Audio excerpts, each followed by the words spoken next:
Okay, imagine this. You're walking into, say, a bustling ancient city. You hear the usual sounds, merchants, travelers, all that. But then, as you get near the main gate, something just, well, stops you in your tracks. Okay. There's a guy hanging upside down from a tree. Seriously. Gripping a branch with his feet, head dangling down. Wow. Just hanging there. Not just hanging. Hmm. He's shouting, making these totally outrageous demands. Give me 100 really valuable cows. Give me gold coins. Give me a female attendant. Okay, that's quite the scene. And he's threatening, if you don't, I swear, I'll just fall off, die, and I'll make this whole city a non-city. I mean, can you picture that? It's certainly bizarre. A very strong opening image. Right, and that image, that's our starting point for today's deep dive. Mm. We're digging into an ancient narrative, the Kuhakabrāhmaṇavatthu, story 274. It means the story of the deceitful Brahmin. Mm-hmm. And this source, it gives us these two really fascinating stories, right? Yeah. And they're intertwined, and they really make you question what you're seeing, appearance versus reality. Mm-hmm. Exactly. And our mission today, really, is to unpack the lessons here. What can these stories tell us about, well, deception, but also authenticity? And how do we spot real wisdom, not just the outward show? Even across all this time. Even across millennia, yeah. This text is basically asking us, what's really going on underneath it all? Okay, so let's unpack this. Let's set the scene for that first story. Where are we? We're in the city of Vesali, and this is happening near the main gate by a specific tree, a Kuhakabrāhmaṇavatthu tree. The Kuhakabrāhmaṇavatthu tree, right. And that's where we find our Brahmin doing his thing, hanging upside down, feet gripping the branch, head down. What a sight. An extraordinary sight, yeah. And his threat, it was so dramatic. Yeah, tell us again what he said. He declared, give me 100 kapalana cows, these valuable cows. Give me gold coins. Give me a female attendant. If you don't give them, I'll fall, I'll die, and I'll make the city a non-city. Holding the whole city hostage, basically. Pretty much, with the threat of his own death, somehow ruining things for everyone. It's a kind of emotional blackmail on a grand scale. And the people, how did they react?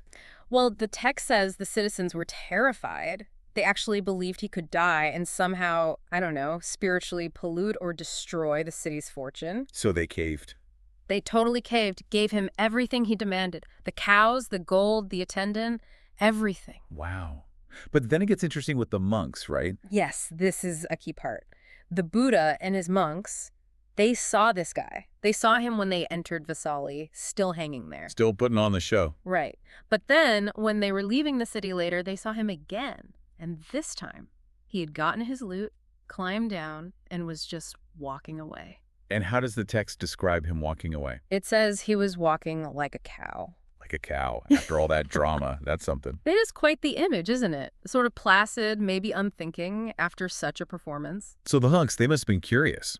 Naturally, they actually asked him, hey, did you get what you wanted? And he's like, yep, sure did. So they went straight to the Buddha, the Tathagata, and told him about this whole strange encounter. And the Buddha's reaction. Did he find it as weird as they did? Well, yes and no. He had this immediate insight. He basically said, monks, this trickster. This isn't the first time he's pulled something like this. He was a deceitful thief way back in the past, too. Ah, so a history of scams. Exactly. And he added this crucial bit. Now, he deceives fools, but back then, he couldn't deceive the wise. Ooh, okay. That definitely makes you wonder, who was this wise person from the past? The one he couldn't fool. Precisely. And to answer that, the Buddha launched into another story, a Jataka tale, about a past life. All right, let's hear it. He described another trickster, this time an ascetic, living near a village in a place called Kasika a long time ago. An ascetic, so someone supposedly spiritual? Supposedly. And he had a pretty good setup. A local family took care of him, gave him food every day, treated him like one of their own kids, really. That sounds quite generous. Very. They even saved some of their dinner for his breakfast the next day. Okay. Seems fine so far. Where does it go wrong? The turning point comes one evening.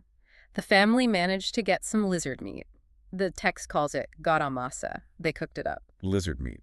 Okay, different times. Different times, different diets. And as usual, they saved a portion and gave it to the ascetic the next morning. Let me guess, he liked it. Liked it. He became completely enslaved by the taste, utterly hooked. He had to know what it was. And when they told him, lizard meat. Yep. He became obsessed. He started plotting, went out begging, not just for food, but specifically gathered ghee, curds, spices, everything he thought would make the lizard meat taste even better. Uh-oh. This sounds like it's heading somewhere bad. It really is. He takes all this stuff back to his hermitage. Now, it turns out there was a lizard king living in an anthill nearby. A lizard king. Okay. Yes, and this lizard king used to come out sometimes and visit the ascetic, pay his respects, like you might to a holy man. Oh, the irony. Huge irony. Because the ascetic, now completely consumed by his craving, decides he's going to kill this lizard king to get more meat. No. Yeah. After the lizard king was respectful to him. Exactly. So he hides a stick, lays down near the anthill, and pretends to be asleep, just waiting to ambush him. That's pretty low. It is. But here's where the wise one comes in. The lizard king had this incredible intuition, this wisdom. So he didn't fall for it. No. He starts to emerge from his anthill, ready to pay respects as usual, but something feels wrong. He looks at the ascetic and thinks, basically, my teacher's vibe is off today. Something's not right here. Wow. He just sensed it. He sensed it. That intuition, that ability to perceive the real intention behind the facade, it saved him. He turned back. Smart lizard. So the ascetic's plan failed. Well, he realized the lizard king was retreating, so he panicked, jumped up, and threw the stick, trying to kill him as he fled. Did he hit him?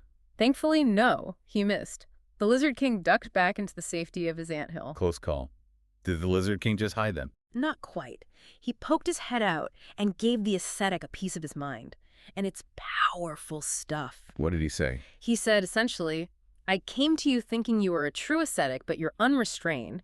You tried to kill me with a stick like a common thug, a non-ascetic. Ouch. Calling him out directly. Directly. And then he delivered this killer line. What good are your matted locks, foolish one? What good is your deerskin robe? Your inside is all tangled up, but you're busy polishing the outside. Wow.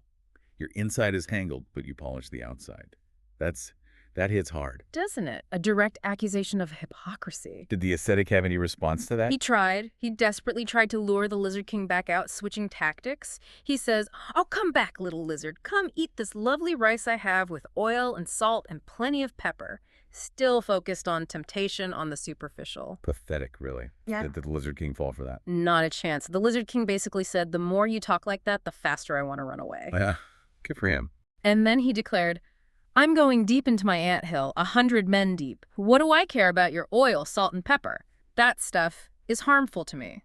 He basically rejected the entire premise of the ascetic's appeal. So he saw right through the fake piety and the fake offer. Completely. He explained, I thought you were genuine, but throwing that stick showed your true colors. You're no ascetic. He just dismisses the outward symbols, the hair, the robe, because the inner self was so corrupt. It's a powerful statement about judging by actions, not appearances. Okay, so tying it all together, what's the big reveal? How do these two stories connect? The Buddha makes the connection explicit. He says that deceitful ascetic from the past story. Let me guess. That was the same guy hanging it upside down at Vesali. You got it. The very same Brahmin. Mind blown. Okay, so who was the wise lizard king? That, the Buddha revealed, was himself in a previous lifetime. Ah, okay, that makes sense. He was the wise one the trickster couldn't fool. Precisely. And he drove the point home by repeating that powerful verse the lizard king spoke. What good are your matted locks, foolish one? What good your deerskin robe? Your inside is tangled, but you polish the outside. That line just really sticks with you, doesn't it? Your inside is tangled, but you polish the outside. Let's unpack that a bit more. What exactly do the matted locks and deerskin robe stand for here? Well, the source itself explains it. The matted locks represent ascetic practices, the outward signs of dedicating your life to spiritual pursuits. And the deerskin robe stands for religious clothing, the uniform, basically. So the symbols of piety or dedication. Exactly. But the teaching is that these symbols are completely worthless, utterly meaningless if your inner self, your mind, is tangled. Tangled with what? Tangled with defilements, things like greed, like the ascetic's craving for lizard meat, or hatred, delusion, envy. All the internal gunk. The source even uses this really strong analogy. Yeah. It says polishing the outside when the inside is foul is like cleaning. Elephant dung or horse dung, you can make the surface look clean.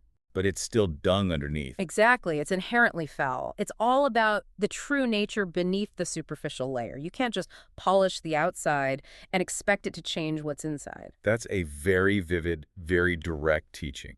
And did people get it? What was the impact? Oh, absolutely.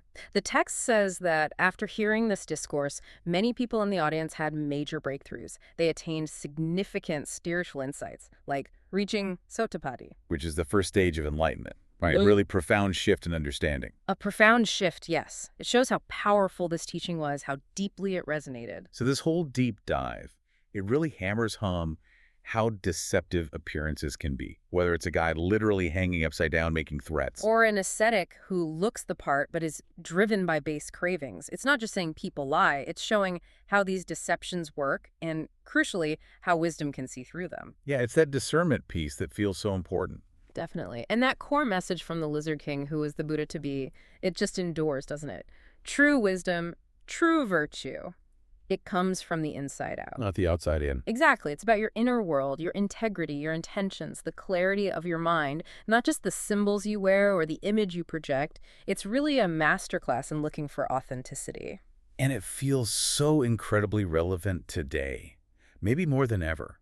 I mean, think about our world, filled with curated images, social media personas, personal branding. Oh, absolutely. Constant polishing of the outside. Right. So how often do we, or maybe people around us, get caught up in polishing that exterior while, the inside might still be pretty tangled? It's a constant challenge, which leads to perhaps a final thought for you, our listener, to chew on. Okay. What matted locks or deerskin robes, what external symbols or appearances might you be relying on in your own life? Maybe consciously, maybe unconsciously. Things you use to project an image. That maybe doesn't quite match up with your actual inner state, your true intentions, or where you really are on your journey. That's definitely something to think about. Polishing the outside while the inside is tangled. Something to reflect on until our next deep dive.